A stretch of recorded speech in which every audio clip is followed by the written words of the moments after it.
próximo de 40 corems e próximo de 900 médicos residentes. Parte desses residentes são da área de ginecologia e obstetrícia.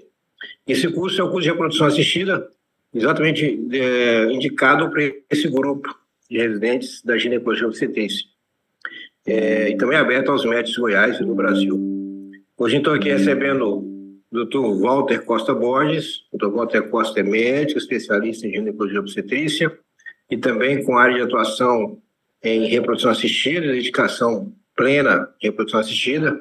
Tem uma vivência grande nesse setor, tanto no conhecimento básico, avançado, quanto na parte prática da reprodução assistida. E hoje vai nos falar aqui sobre um setor importante da reprodução assistida. Então, Walter, é um prazer ter aqui conosco no estúdio da Associação Médica de Goiás. Agradecer, então, a direção da entidade e agradecer também a nossa parte de informática que permite que os eventos sejam feitos nesse formato. Então, Walter, por favor, à vontade. Bom, boa noite a todos. Eu agradeço a oportunidade na pessoa do Dr. Valdemar Naus do Amaral, que é o presidente do SEREM. Parabenizo pela iniciativa de tentar trazer a reprodução assistida para um pouco mais próximo do residente. Essa é uma área que, às vezes, ela fica um pouco deficitária. A gente que tem essa formação em ginecologista acaba saindo um pouco carente, né, de um aprofundamento em conceitos de fertilidade. Então, a iniciativa é louvável e parabenizo aqui o professor Dr. Valdemar, que é quem está liderando e capitaneando isso, né, tentando aproximar essa da especialidade da ginecologia e obstetrícia, tá? Agradeço também ao pessoal da equipe de informática, todo mundo, pela oportunidade de estar aqui. Esse já é o segundo ano, pelo menos que eu participo, né, dessa educação continuada, e espero poder contribuir um pouquinho aí da minha vivência. Bom, o Dr. Valdemar já me apresentou. Em termos de conflito de interesse a declarar, eu declaro que eu participo do Grupo Fertile, né? O Grupo Fertile é um centro de reprodução assistida aqui em Goiânia, Goiás. Tá? Em particular, a gente trabalha como amigos e sócios ali com o Dr. Valdemar também. Bom, então eu sou médico, sou especialista em reprodução assistida, tenho certificado de atuação em reprodução assistida, que ainda não é uma especialidade médica, subespecialidade, perdão, espero que em breve seja reconhecida, mas é uma área de atuação. Aí hoje eu me dedico há alguns anos à reprodução assistida em exclusividade, então é algo que eu estudo e me dedico 100% do meu tempo na parte profissional. Bom, sem mais delongas, eu vou iniciar a apresentação de tela aqui para vocês, para trazer a apresentação. Tá tudo bem aí? O pessoal da informática confere para mim se está tudo ok, só me dá um ok aí. Acredito que sim, né? Acredito que sim. Bom, o assunto que ficou para a gente discutir hoje, né, na noite de quarta-feira, é sobre as complicações que podem acontecer em pacientes que são submetidos a tratamentos próprios da reprodução assistida. Tá? Então, está aqui a apresentação. Bom, eu acho que aqui é importante a gente ressaltar, né, que um dos princípios básicos da assistência ao paciente do ponto de vista bioético é o princípio da não maleficência. Talvez de todos os princípios básicos da bioética, a não maleficência supera todos os outros, né? Vem do latim primo non nocere, então primeiro não promover ou não fazer o mal. Isso deve nortear aí tudo que você oferece, faz, está disposto a fazer pelo paciente que te procura. Não é diferente na ginecologia, não é diferente na subespecialidade ou na atuação da reprodução assistida. Antes de dar sequência, eu preciso dizer para vocês que se você for analisar a segurança, bom, pelo menos do ponto de vista de algo que é ameaçador, direto ou indiretamente à vida, né, a segurança dos tratamentos de reprodução assistida geral é extremamente alta. Então, são tratamentos que são considerados altamente seguros, né? Problemas em reprodução assistida estão muito mais relacionados a frustrações, expectativas que não foram alcançadas, né, insucessos, e algumas intercorrências no início, mas nada que afete diretamente, pelo menos, a saúde física ou a integridade física das pessoas envolvidas. Então, de uma forma geral, realmente são tratamentos muito seguros. Muitos profissionais vão passar a vida toda fazendo reprodução assistida e não vão ver verdadeiras complicações, né? E tanto que a taxa de mortalidade diretamente relacionada, morte por causas diretas da reprodução assistida, são muito raras. Talvez por causas indiretas, né, você vai ver uma frequência maior, depende do que você conceitua como causa indireta. Mas, assim, o tratamento em si, gerando, né, algo que é ameaçador à integridade física, ameaçador à vida, é algo extremamente raro, né? Tanto que de todos os tratamentos que a gente faz, o índice de hospitalizações certamente é 1%, de mortalidade são raríssimos. Quando acontece uma morte relacionada à reprodução assistida, ela fica notória, vira notícia, o que realmente é muito raro. Eu vou mostrar aqui para vocês que, como em qualquer área, não só na medicina, não só na reprodução humana, qualquer área, tudo, né, ainda mais intercorrência, né, é muito melhor você prevenir, estar atento à prevenção, estar atento a estratégias para que as intercorrências não aconteçam, do que propriamente remediar. Claro que, como especialista, você precisa de saber remediar, mas muito mais importante é você saber como prevenir. O Grupo Fértil é o grupo que está ativo na reprodução assistida há mais tempo no Centro-Oeste. A gente tem pioneirismo no primeiro caso de reprodução assistida do Centro-Oeste de fertilização in vitro. A gente tem o primeiro banco seminal do Centro-Oeste, primeiro serviço que não tem fila para ovo doação no Centro-Oeste. Então, é um serviço bem antigo. Eu separei um tempinho para fazer um levantamento. Nesses mais de 30 anos de atuação do Grupo Fértil, né, nós nunca tivemos uma mortalidade diretamente relacionada ao tratamento. Tá?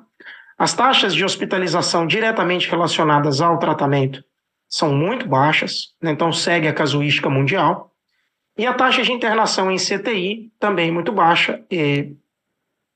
Hoje lá na clínica a gente tem aí uns 40, 50 casos de fertilização in vitro mês. Eu me lembro, nesses últimos 4 anos, de um caso meu que precisou de internação em CTI e depois foi de alta bem. Então, para vocês verem que, assim, né, complicações graves ameaçadoras à vida é muito raro. Extrapolando para o macroambiente, né, extrapolando para fora do nosso instituto, existem levantamentos de natureza populacional e muito maiores assegurando e mostrando a segurança, né, e a raríssima ocorrência de eventos graves diretos relacionados aos tratamentos. Isso aqui é um paper da Human Reproduction, né, um dos jornais de maior circulação em reprodução assistida no mundo, que levantou, né, a ocorrência de mortalidade materna diretamente relacionada à FIV ao longo de 25 anos em todos os Países Baixos. Né? Em mais de 100 mil casos de FIV, IVF, somente 6 mortes maternas relacionadas, então uma incidência bem inferior a 0,01%. E o médico da reprodução assistida, eu acho que isso é até um certo perigo, às vezes. A gente não está acostumado, nós estamos acostumados a lidar com as frustrações, as expectativas que não foram atendidas, né, algumas tristezas, às vezes, um sofrimento, não estamos acostumados a lidar com um problema mesmo grave, problema que ameaça a integridade física e saúde. Tanto é que esse assunto é um assunto até pouco explorado. O último congresso capitaneado pela SBRA, que foi o Congresso Brasileiro de Reprodução Assistida, aconteceu no ano passado, vai ter um agora. Eu tive presente no congresso passado, e a gente teve basicamente aí 5% ou menos de palestras abordando a relação da segurança, abordando, né, de forma indireta a segurança de tratamentos, e nenhuma palestra voltada para abordar diretamente, né, uma palestra que foi separada para falar só de complicações diretas, né? Tanto que nós estamos preocupados com efetividade, entregar resultado, e a gente às vezes até esquece que de vez em quando você pode ter intercorrências. Então volto aqui à frase que é better to be safe than to be sorry, então é muito melhor você ser seguro do que se arrepender. Prevenir é sempre melhor do que remediar, não é diferente dentro da reprodução assistida. De tal sorte que, quando a gente começar a apresentar aqui as principais intercorrências diretas e indiretas do tratamento, eu vou focar na prevenção. Né? O especialista tem que saber como remediar, mas ele tem que estar muito mais atento em prevenir. A prevenção gera menos transtorno para o médico e para o paciente, gera menos risco, gera menos custo, né? E é muito melhor. Então, o foco sempre vai ser na prevenção. Eu vou apresentar as complicações e principalmente como que a gente tem que estar atento a que elas não aconteçam. Antes da gente entrar propriamente nas complicações, eu vou falar aqui um pouquinho de algumas questões que são éticas, né, e de algumas formalizações de proficiência no Brasil para exercer a reprodução assistida. Bom, tudo que envolve risco de assistência médica tem o lado relacionado à própria assistência, qualidade do médico, qualidade do serviço, infraestrutura hospitalar, etc. Mas tem o risco inerente ao paciente, né? Como a gente está falando de um tratamento que é eletivo, programável, né, decidível, se vale a pena ou não fazer, quando fazer, cabe aqui a seleção de pacientes, inclusive saber quem é o paciente que é candidato a fazer reprodução assistida. Né? Naturalmente, a probabilidade de intercorrências no tratamento também está relacionada ao perfil do paciente que você se dispõe a tratar. E o Conselho Federal de Medicina, de certa forma, trata disso na sua última resolução, né? E trata disso de uma forma um pouco, como que eu posso dizer, um pouco mais abstrata, dando muita liberdade à autonomia do médico e do paciente sobre dizer quem é apto ou não a passar por um tratamento de reprodução assistida. Por exemplo, né? No item 3 do artigo número 1, o Conselho Federal de Medicina diz que as técnicas de reprodução assistida elas podem ser utilizadas, né? Desde que você não tenha nenhum risco grave à saúde do paciente, né? Ou dos seus descendentes. E uma das limitações que ele coloca, por exemplo, como sendo um agravo à saúde, é a idade da mulher que deseja engravidar mediante um tratamento como esse. Ele sugere um limite de até 50 anos, mas logo no item seguinte, ele coloca que existem exceções a esses limites, que deverão ser avaliados caso a caso pelo médico, né, e pela sua equipe de assistência. Então vocês vejam que a limitação do acesso e a definição de quem é apto ou não, né, aonde é que está um risco inaceitável, é uma coisa muito subjetiva, né? E aqui a gente tem um certo dilema ético na hora de selecionar os pacientes que a gente considera de risco inaceitável ou risco aceitável, né? Se tratando de um procedimento eletivo. E isso aqui também diz respeito a complicações e prevenção de complicações, né? Saber identificar quem realmente não tem condições de tratar mesmo é uma forma de você evitar complicações graves. O problema é que existe um outro dilema ético, que é o respeito à autonomia do seu paciente, né? É o respeito à autonomia de uma mulher que pode ter algum risco adicional à gravidez. Então, 50 anos, tá? Com 49 anos, esse risco é muito pequeno, com 51 ele é inadmissível? Claro que não. É só a idade que deve entrar. E o peso, né? Então, assim, até que ponto, né, é ético você negar a uma mulher que entende que existem riscos da gravidez, toda gravidez tem risco, e assim ela quer ser mãe, pensando em evitar complicações? E até que ponto é ético você respeitar a autonomia dela e aceitar um risco muito grande de complicações? Isso é muito complicado, isso é muito complexo e muito mais frequente nos consultórios do que a gente imagina, né? Você tem situações aí que são óbvias. Ninguém teria dificuldade de pender para um lado. Uma mulher obesa mórbida de 46 anos, que já infartou 3 vezes e é renal crônica. Eu acho que qualquer profissional teria muita facilidade em dizer que não é ético submeter essa paciente a uma gravidez eletiva. E uma de 42 com sobrepeso e hipertensa controlada? E aí? E uma com 2 cesarianas prévias? E uma com 4? Então, existem muitas situações que não são formalizadas, a gente não tem critérios objetivos, pelo menos oferecidos pelo nosso conselho, para dizer qual que é esse limite, né? Então, no processo de seleção do paciente, que sem dúvida é uma forma de mitigar riscos, qual é o limite, né? Entre a autonomia do paciente, o querer ser mãe, que é um desejo louvável, e o limite em que o médico acha que o risco não vale a pena e que a autonomia do paciente não conta. Isso é muito complexo, né? E, realmente, né, a resolução do Conselho de Medicina, que é o que norteia a nossa prática no Brasil, ele deixa muito amplo e muito a critério do médico decidir. E aí, vários médicos podem ter opiniões diferentes em relação a determinados casos sobre o que é mitigar riscos. Outro ponto que diz respeito a essa segurança e redução de complicações está relacionado à equipe, quem oferece assistência aos nossos pacientes, né? A incidência de complicações, independentemente, né, do método, né, também está relacionada à equipe que fornece cuidado ao paciente. Um lado o paciente, outro lado a equipe. Quanto mais treinada for a equipe, né, quanto mais habilidosa a equipe, quanto mais respaldo ela tem do serviço, da infraestrutura, do sistema, menor a incidência de intercorrências graves, né?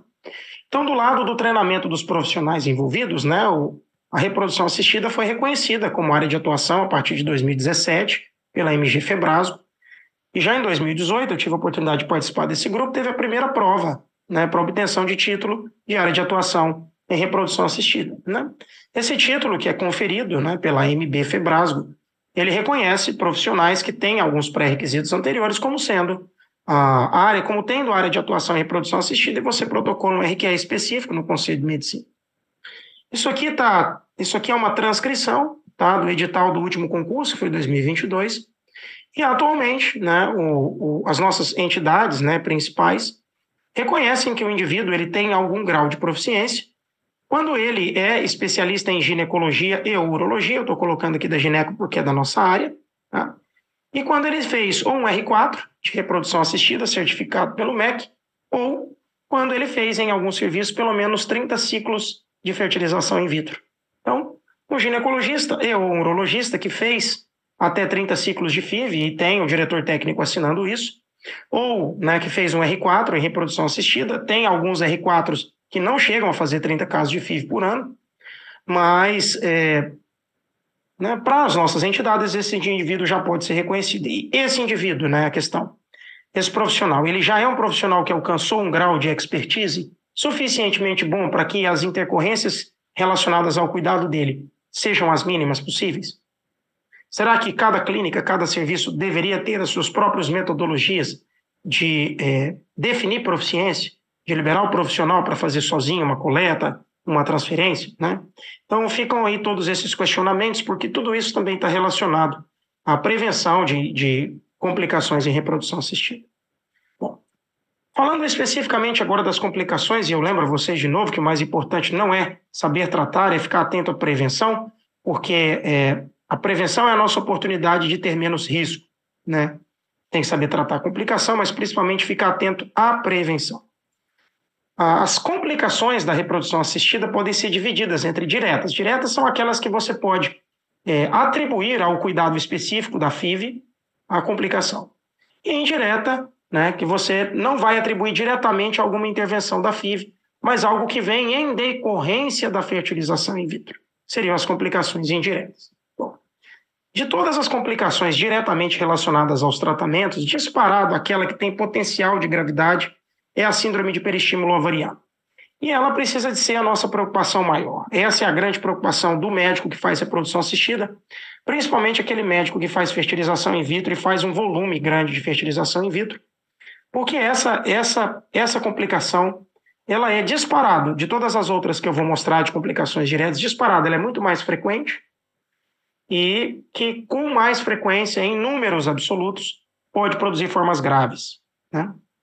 Então, realmente a SHEL, o SHO, o hiperestímulo dos ovários, é a complicação direta dos tratamentos. Dificilmente vai acontecer fora da fertilização in vitro, então ela é uma complicação da fertilização in vitro. E é disparada a complicação direta mais comum, é disparada a causa mais comum de hospitalização em UTI. E a imensa maioria dos óbitos de causas diretas de fertilização in vitro são causadas por complicações de hiperestimulação ovariana. Existem, gente, tá? As formas de hiperestímulo ovariano que são consideradas leves a moderadas. São pacientes que têm sintomas aí leves a moderados, que a gente pode classificar isso aqui como um perrengue. Né? O que é perrengue? A paciente ela teve aí um desconforto. Ela passou um período desagradável do pós-coleta de óvulos dela. A hiperestímulo acontece após a coleta dos óvulos, ou às vezes durante uma gravidez inicial, mas ela teve ali um período de mal-estar, de sintomas gerais, de sintomas... Aquilo veio, aconteceu, passou. A síndrome de peristímulo, eu vou mostrar para vocês, ela é autolimitada na maioria das vezes, na sua forma precoce, e ela melhorou e foi tudo bem, né? Esses casos, eles geram um desconforto, geram uma queixa, piora a experiência do seu paciente, mas não é ameaçador à vida. E isso é corriqueiro, é até relativamente comum ver que a incidência relatada é até 40% de ter algum sintoma. Tá? Depende do que você chama de síndrome de peristímulo, mas formas leves, pouco sintomáticas, são muito frequentes. Isso não gera relevância prática para nós. O que é relevante para a gente é a hiperestimulação grave, porque essa sim, aí tem potencial de gerar problemas da saúde e até óbito das nossas pacientes. Rapidamente, eu acho que, só para que vocês entendam um pouco, eu vou tentar resumir isso aqui da forma que fique mais agradável, né, já considerando aqui que nós estamos lidando com o pessoal que ainda está na residência médica, principalmente. A síndrome de hiperestimulação é um evento que ainda não é 100% conhecido em reprodução assistida. A gente tem uma certa facilidade em identificá-la, em caracterizá-la, mas a gente não entende muito bem por que ela acontece. Ou por que em alguns casos ela acontece e em outros não, por que em alguns casos ela é mais grave e em outros não, tá?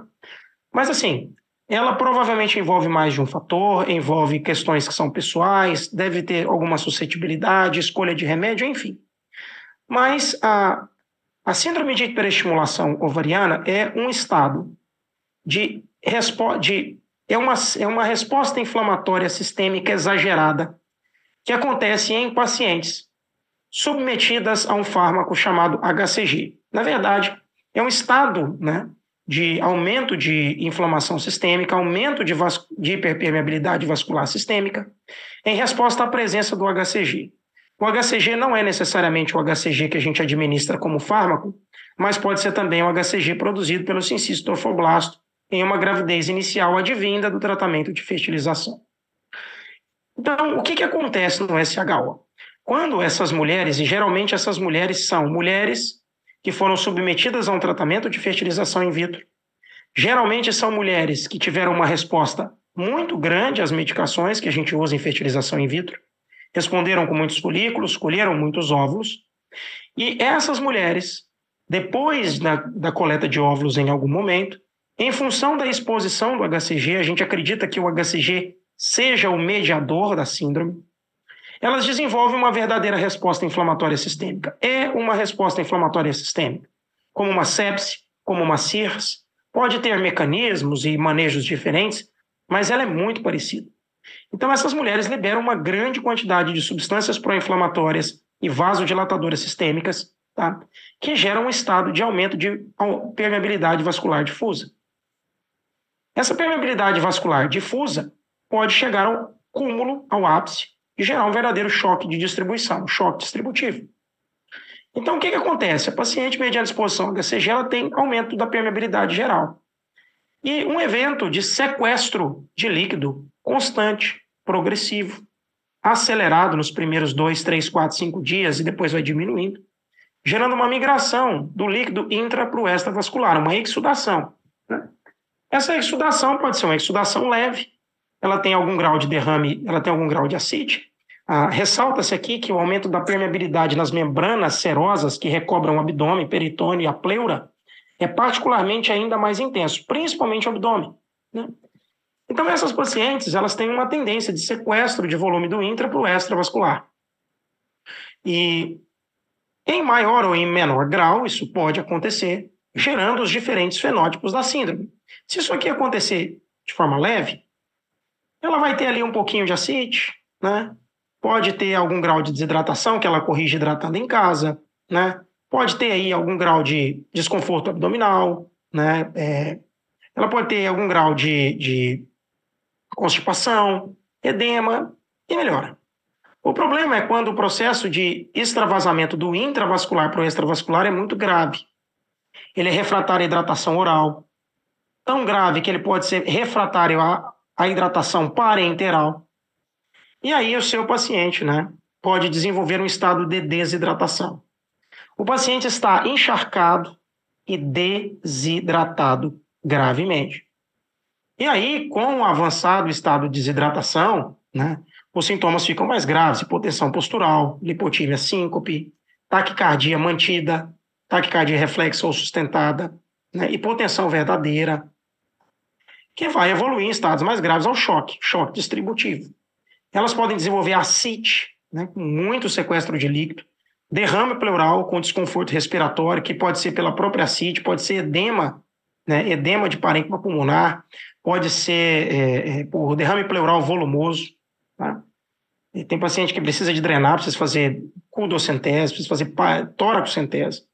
E em formas mais graves, choque hipovolêmico distributivo, gerando insuficiência renal, que é a principal complicação grave da hiperestimulação, uma das mais precoces e mais graves. Elas fazem insuficiência renal aguda pré-renal, que depois pode virar necrose tubular aguda, e aí vai só complicando. E todas as complicações de desidratação grave, hemoconcentração com trombose, insuficiência respiratória, insuficiência renal e, no final, óbito. Claro, esses casos são casos dramáticos, é bem raro. Então, quando a gente vê essa síndrome de hiperestímulo dos ovários, né, o ideal é que o seu paciente jamais chegue assim, né? Você nunca quer que um paciente que vai ser submetido a um tratamento que é um tratamento festivo, um tratamento que o objetivo é entregar alegria, entregar planejamento familiar, chega a um ponto como esse ameaçador à vida. Então, sempre a complicação, o ideal é que você saiba prevenir. Ou, pelo menos, faça de tudo para prevenir, não há risco zero. Então, voltando ao que a gente viu lá, a prevenção do hiperestímulo começa na identificação do paciente de risco. Porque se você sabe quem é o paciente de risco, você pode tentar começar já desde o início a lançar mão de medidas preventivas. Paciente de risco são aquelas pessoas que já tiveram hiperestímulo em um tratamento anterior, ou pacientes que têm um potencial pré-início de tratamento de responder produzindo muitos óvulos, porque o hiperestímulo é muito mais frequente em quem responde com muitos folículos e colhe muitos óvulos. Então, identificar pacientes que já tiveram ou que têm um perfil de produzir muitos óvulos é importante para você identificar, falou, poxa, eu preciso ter um cuidado melhor aqui com essa paciente e começar já desde o início, desde antes de começar a tomar as medidas preventivas. Tá? Essa identificação de risco, além do histórico, envolve identificar comorbidades. A síndrome dos ovários micropolicísticos é o grupo de maior risco de todos. Quem tem SOP é o subgrupo com mais risco de fazer SHO. Pacientes com reserva ovariana alta, que não necessariamente é SOP. Outras coisas que a gente pode fazer, então, para essas pacientes, antes de começar o tratamento, é identificar o risco e traçar uma estratégia para prevenção. Durante o processo de tratamento, você já pode utilizar estratégias baseadas no risco. Então, usar remédio em menor quantidade, para evitar que a mulher responda muito. Né? Tentar tirar o HCG, eu acabei de mostrar para vocês que esse processo, né, essa resposta inflamatória sistêmica, nós acreditamos que o HCG seja o principal mediador. Então, se você puder retirar o HCG do tratamento, é possível. Tá? E outra coisa, né, não transferir, não receber os embriões no mesmo ciclo. Rapidamente para vocês. A fertilização in vitro é um tratamento que tem duas etapas principais: o estímulo dos ovários com a colheita dos óvulos e sêmen para formar embriões, e depois o preparo do útero para receber estes embriões. Esses procedimentos podem ser feitos em sequência uma do outra. Você coleta os óvulos e daí alguns dias transfere os embriões para o útero, né, sem congelá-los previamente, uma transferência de embriões frescos. Você pode colher os óvulos e não transferir nenhum embrião para o útero naquele ciclo e deixar para transferir só no ciclo seguinte, congelando todos os embriões, que é uma estratégia de congelamento de todos os embriões, chama freeze-all. Bom, eu mostrei para vocês que o HCG, ele é o grande mediador da síndrome, né, de hiperestimulação ovariana. Nós acreditamos que, né, a exposição do HCG, se ela não for 100% importante, ela é muito importante quase sempre. Existem dois tipos de hiperestímulo dos ovários. Existe o hiperestímulo que está associado ao HCG que a gente administra no paciente. É um fármaco que a gente usa para agendar a coleta dos óvulos, para fazer a mulher ovular oportunamente no momento do procedimento que ela vai fazer. Né? Então, esse HCG exógeno, sintético, que a gente administra para o paciente ovular, às vésperas da coleta, ele pode ser um mediador do que a gente chama de síndrome de hiperestímulo dos ovários precoce, que acontece na primeira semana, até 10 dias depois da colheita dos óvulos. Né? Ele acontece por esse período porque a meia-vida do HCG no sangue é em torno de 7 a 10 dias. Certo? Então é um estado autolimitado, geralmente mais brando, em que o HCG tem uma curva alta e depois vai sendo metabolizado e os sintomas vão acompanhando. Né? A mulher tem um pico de sintomas e com 7 a 10 dias o fármaco saiu da circulação e a pessoa melhora desse estado de aumento de permeabilidade vascular.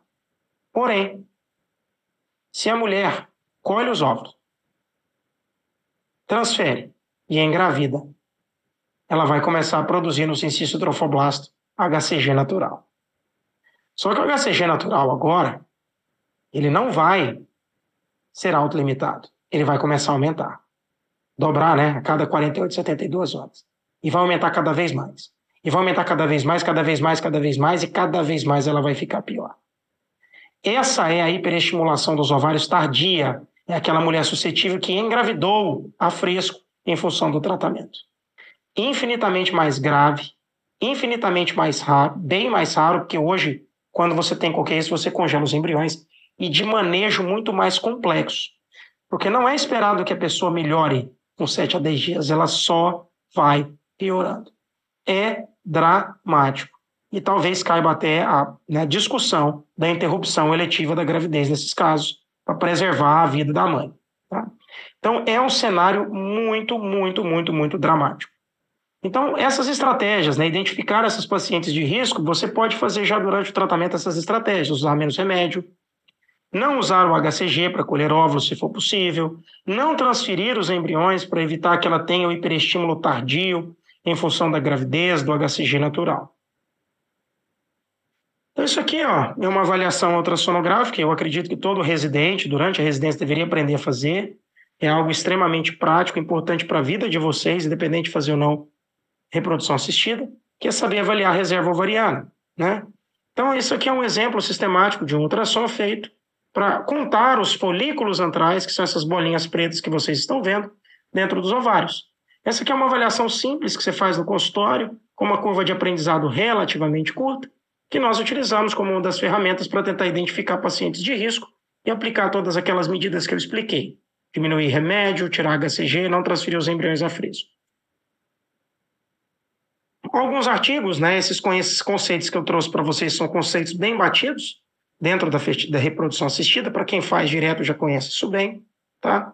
Mostrando que a importância do congelamento de todos os embriões para diminuir o risco de hiperestímulo. Você tem revisões sistematizadas, né? O desencadeamento da ovulação sem utilizar HCG, então existem outros fármacos que conseguem fazer a ovular sem isso, tá?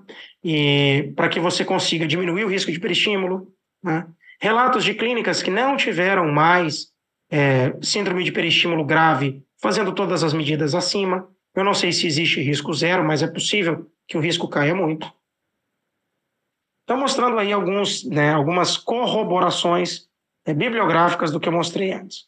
Bom, então, você pode prevenir o hiperestímulo identificando o paciente, que é a fase pré-tratamento, submetendo a um tratamento com menos risco, menos remédio, sem HCG, sem transferir embrião de imediato. E você pode também, né, fazer a prevenção do hiperestímulo após a coleta dos óvulos, ou pós-tratamento. O suporte pós-coleta, né, que dura aí de 7 a 14 dias após a coleta, também é fundamental para evitar que a síndrome se desenvolva. Porque as complicações da síndrome, a quebra da homeostasia e o início das complicações graves começa quando o paciente desidrata, e principalmente quando ele desidrata muito. Se o paciente desidratar muito, ele desenvolve insuficiência renal, peritonite urêmica, a ascite piora, a dor abdominal piora, o paciente começa a vomitar mais, não hidrata, desidrata mais, vai virando um ciclo vicioso que culmina na internação e intercorrências graves. Então, disparado, né, o foco na hidratação após a coleta nos pacientes de risco é fundamental. Pedir para essas pacientes se hidratarem muito, 6, 8 litros de água, como se fosse uma dengue, de risco de dengue hemorrágica. Intercala soro de reidratação oral, água, enfim, todos os líquidos possíveis para esse paciente para ele cumprir uma meta, hidratando sempre pouco, 300, 400 ml hora, sempre continuamente. É bom acordar durante a noite para hidratar. Só de passar a noite dormindo, a pessoa desidrata e acorda mal, né? Ficar atento, ensinar o paciente a monitorizar os sinais de hidratação dele, frequência cardíaca em repouso, diurese. É prudente que o médico fale com esses pacientes de alto risco 1 vez, 2 vezes ao dia, que ele dê notícias para a clínica, que a clínica fique atenta para intervir antes do paciente ficar gravemente desidratado, para que você não tenha a sequência de complicações sucessivas que vêm a partir daí. Repouso físico e sexual é fundamental para evitar que o paciente tenha mais desconforto, desenvolva reação vagal com movimentação. A gente usa medicações sintomáticas para dar conforto e há alguns trabalhos sugerindo que a aspirina e cabergolina podem diminuir o risco de complicação. Existem já guias práticos, né? Existe uma preocupação mundial na prevenção do hiperestímulo. Você tem guidelines do ACOG, você tem guidelines do ERSH, vários guidelines, vários grupos internacionais alertando para que você invista na prevenção. Porque quando a síndrome acontece e é grave, é complexo. Na maioria das vezes o quadro não é grave, a gente consegue tratar de forma ambulatorial e de suporte. Lembrando que para as mulheres que não engravidam, que têm a forma precoce, quando o HCG sair do corpo, ela vai curar. Então, a SHO, quando instalada, ela é considerada, na sua forma precoce, uma síndrome autolimitada de cura espontânea, tá? E resolução completa em até 14 dias da coleta dos óvulos. Então, o tratamento é um tratamento de suporte e ambulatorial, tá? Na imensa maioria das vezes, até as formas um pouco mais graves. O cuidado envolve hidratar o paciente ou reidratá-lo. Às vezes o paciente tem que ir na clínica para receber hidratação EV. Então, é muito comum que o paciente vá na clínica, a gente reidrata, melhora o paciente, reidrata ele, espera ele ter diurese, dá sintomáticos, corta as náuseas e o paciente volta para um programa de tratamento ambulatorial, tá? É importante a gente ficar atento às funções renais, respiratórias, cardiovasculares desses pacientes. É muito importante, na clínica, evitar terceirizar o cuidado. As pacientes com síndrome de peristímulo, se elas chegam num pronto atendimento, é uma loucura, né? Poucos profissionais da reprodução humana são habilitados para tratar SHO grave. Você imagina a probabilidade de um médico generalista, plantonista de um hospital comum, saber tratar um SHO grave. E o mais grave ainda é que essas pacientes, elas são pacientes encharcadas, desidratadas. Uma paciente dessas chega no pronto-socorro com ascite dispneica, com infiltrado pulmonar, derrame pleural bilateral, queixando de falta de ar, né? O que é a primeira coisa que o médico vai fazer? Um diurético, né? Vai tirar o líquido. É um erro. Ela é gravemente desidratada. Essa paciente precisa ser hidratada. Ela está instável por desidratação. E é um contrassenso, é instintivo o profissional querer dar diurético. Você internar uma paciente aos cuidados, né, de uma equipe que não permite você opinar, intervir sobre o caso e não estão familiarizadas é uma das principais causas de óbito em SHO. E às vezes a gente precisa de fazer drenagem dos terceiros espaços para dar alívio respiratório, melhorar retorno venoso. A gente faz com alguma frequência na clínica, cudocentese, um procedimento muito simples de fazer, alguns residentes já devem ter visto, né, ou paracentese, e às vezes faz até toracocentese se tiver um derrame pleural muito grande. Mas, de novo, gente, acreditem em mim, experiência própria. Hiperestímulo dos ovários é muito melhor prevenir do que remediar. Então, é melhor você entender quem é o perfil do paciente, fazer medidas pré-tratamento, intratratamento e pós-tratamento para evitar que aconteça. Outros procedimentos bem menos comuns, eu estou acabando, de complicações diretas, são acidentes durante os procedimentos, por exemplo, da coleta de óvulos, né? Na coleta de óvulos, você pode ter alguns tipos de acidentes, como, por exemplo, um acidente vascular, né? Então, a agulha que vai lá no ovário do seu paciente, ela pode, por exemplo, lesar um vaso, né? Para você diminuir, esses eventos são bem raros. Mas, de novo, né, para você é muito melhor você prevenir do que remediar. Então, dificilmente você vai escutar uma lesão vascular, uma lesão ureteral, uma lesão intestinal. Qualquer elemento que tiver ali no retroperitônio ou na pelve pode ser perfurado com a agulha. E com certeza, a prevenção é muito mais importante que o tratamento, porque apesar de muito raros, eles podem ser muito graves e agudamente muito graves. Por exemplo, se você lacerar uma veia ilíaca interna, né? Isso pode ser, inclusive, rápida e imediatamente ameaçadora à vida. Então, aqui o foco é na prevenção, porque o tratamento, nem vou entrar em detalhes aqui, porque o tratamento transcende a reprodução humana, né? Pode ser, inclusive, um tratamento cirúrgico vascular de emergência, né? Então, o mais importante para esse tipo de prevenção é seguir rotina, né? A rotina envolve fazer boa antissepsia, né? Fazer a sepsia da ponta da agulha, que é o mais importante na hora de fazer a coleta, porque é a agulha que vai dentro da cavidade. Então, a agulha é o foco de quem vai fazer o procedimento. Tem gente que gosta de usar antibiótico, outros dizem que não. Mas é uma forma de você evitar infecções tardias, abscesso ovariano, abscesso tubovariano nos procedimentos, né? Ter, né, calma na hora de fazer o procedimento e saber fazer ultrassom muito bem. Saber fazer ultrassom muito bem é uma excelente forma de você reconhecer muito bem as estruturas que não devem ser puncionadas. Então, fazer uma boa antissepsia e ter um excelente treinamento em ultrassom vai te permitir saber aonde a sua agulha não deve passar.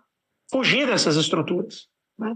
Então, respeitar a rotina de antissepsia, de asepsia de agulha, respeitar a rotina de identificação dos vasos, ter um excelente treinamento em ultrassonografia pélvica. Então, será que ter feito 30 casos de ultrassom, 30 casos de punção, o indivíduo já sabe identificar os vasos pélvicos, os vasos vaginais, os vasos ilíacos? Ele sabe reconhecer ureteres em endometriose, por exemplo? Ele sabe reconhecer uma alça de Delgado, uma alça de cólon com ultrassom transvaginal? Será que a proficiência é essa? Complicado, né? E saber também, né? A gente tem que ter a humildade de saber ver quais são os casos difíceis e pedir ajuda, né? Se você já sabe que o procedimento vai ser difícil, sempre tem alguém mais experiente que a gente, né? Se na hora o procedimento está difícil, chama alguém que tem mais experiência que você, né?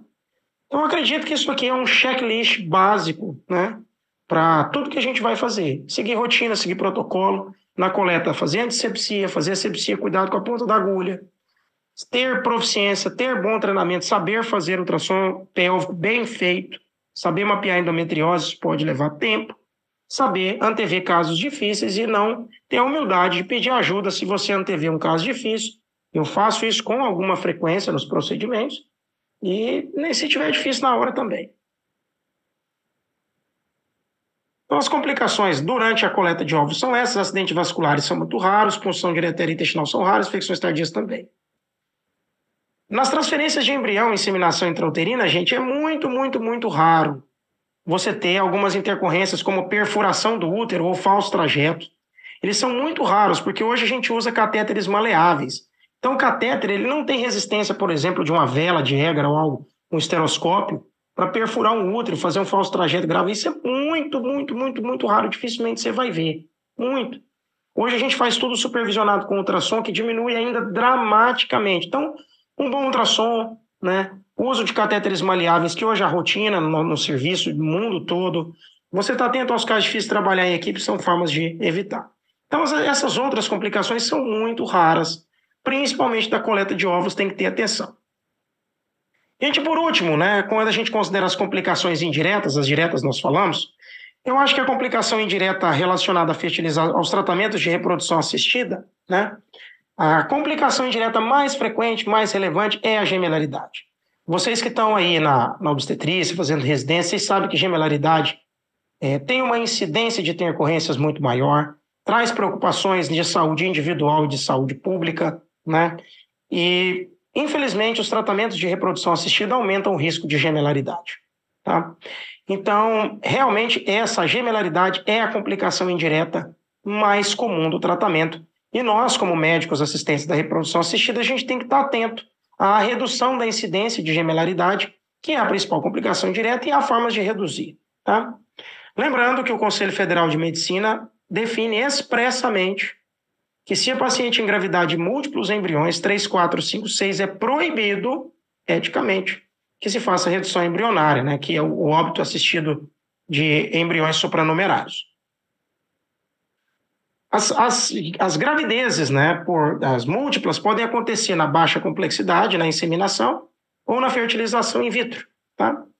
Na inseminação intrauterina, no namoro programado, isso está muito relacionado a quantos folículos estão crescendo no tratamento. A gente acompanha o uso do remédio com ultrassom e vê ali quantos folículos e, presumivelmente, quantos óvulos são liberados, né?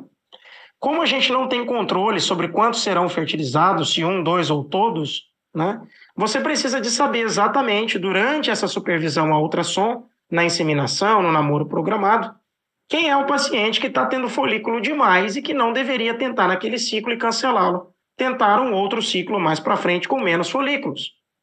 Então, na baixa complexidade, indução de ovulação, inseminação intrauterina, usar critérios, né, adequados de cancelamento e cancelar a tentativa. O paciente fica enchendo o saco, não quero engravidar logo, eu quero tentar.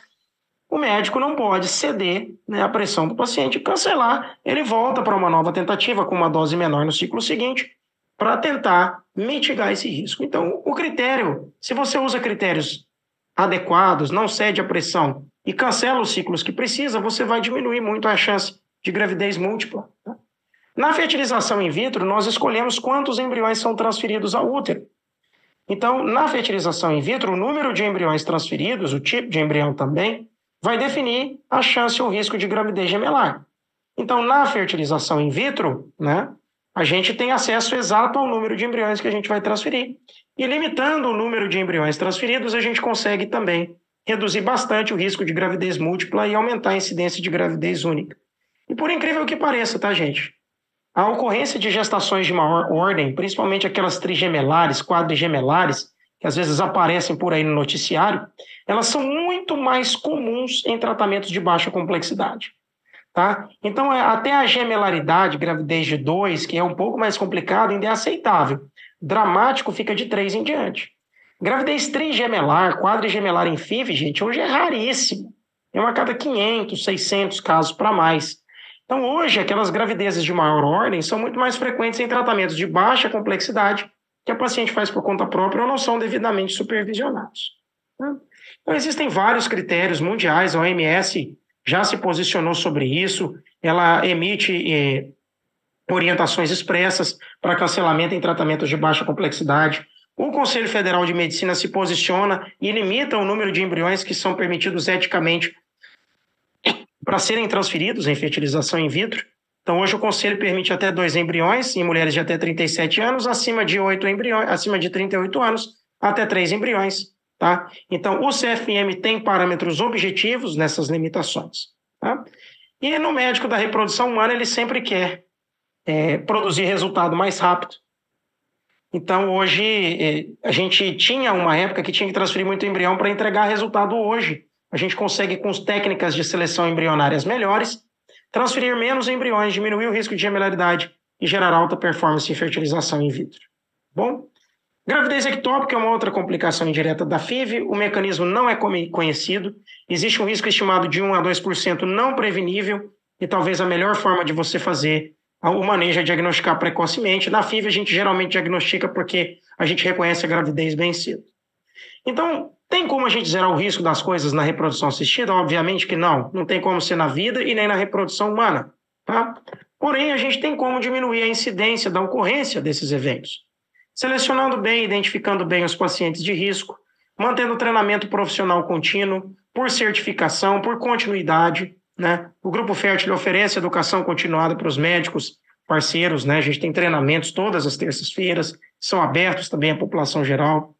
A gente sempre tem a humildade de pedir ajuda, saber identificar onde provavelmente vai ser difícil, onde está difícil pedir ajuda. Tentar não terceirizar o cuidado de pacientes que desenvolveram SHO por causa do risco do manejo não adequado hospitalar. Respeitar sempre as rotinas, estudar e estar preparado para se ocorrer eventualidades, mas principalmente para evitá-las. Muito obrigado aí a presença de todos vocês aqui. Novamente, agradeço a oportunidade que o Dr. Valdemar trouxe para nós. É um tema relevante, é um tema que a gente vê pouco, mas eu acho que é muito importante o especialista estar atento. Gostaria também de, no meu nome, dizer que o Grupo Fértil, né, é aberto a profissionais da área da ginecologia e obstetrícia que queiram trabalhar conosco. Nós oferecemos todo o suporte médico, de educação continuada em reprodução assistida para quem gosta e quer militar na reprodução humana. Hoje é um laboratório aberto e nós temos o orgulho de ser pioneiros em entregar resultados com muita frequência e somos muito orgulhosos do que a gente faz. Muito obrigado, gente. Eu espero que eu não tenha estendido em demasiado meu tempo. Valeu.